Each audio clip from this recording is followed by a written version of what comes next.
எண்ணி பார்க்கையில் கவிதை கொட்டுது, அது எழுது நினைக்கையில் வார்த்தை முட்டுது. ஓஹோ கண்மணி அன்போட காதலன் நான் எழுதும் கடிதமே.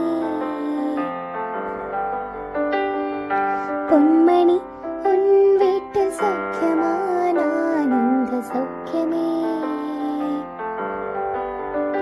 உன்னை எண்ணி பார்க்கையில் கவிதை கொட்டுது, அது எழுது நினைக்கையில் வார்த்தை முட்டுது.